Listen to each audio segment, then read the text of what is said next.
The 4 true Siamese algae-eaters in this tank are still super skittish. I'm not sure why that is. Perhaps with age they just tend to get wilder. I had that experience with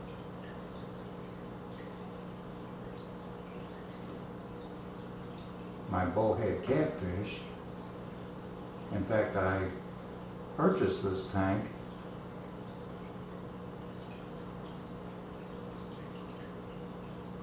to house that fish, but it got so wild that for no particular reason it tended to bounce off the walls of the tank. So I gave it to someone with a catfish pond where the fish are fed but never caught. Overall, I'm very pleased with this large tank. I keep the temperature around 72 degrees. That's about as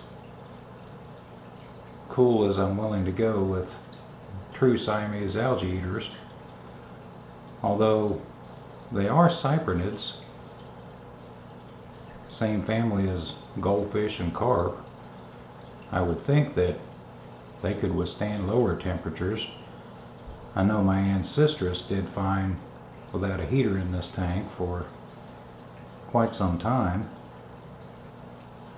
But I added the true Siamese to get rid of the issue with blackbeard algae and other types of fuzzy algae. Driftwood tends to provide nutrients for those types of pests. I have various plants in the tank.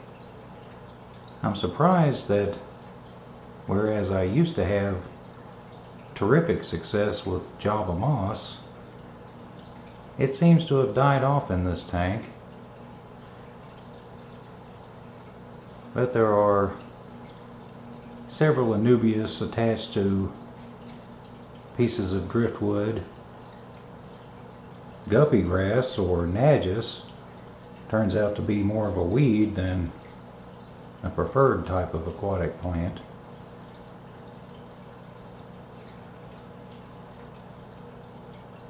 Hygrophila corymbosa and Bacopa are doing quite well. I used to have Brazilian pennywort grow quite large in this tank, but these days it seems to be stunted. There are a few of those plants still hanging on.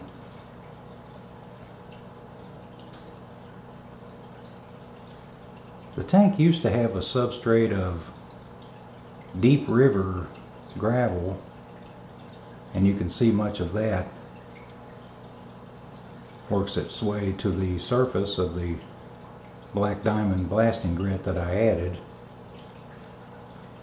I also added quite a bit of compost and made some effort to cover it with the grit, and so the tank is well fertilized and grows plants quite well. The colony of cherry shrimp is doing fine, although white cloud mountain minnow and true Siamese may devour a few shrimplets. The colony is holding its own.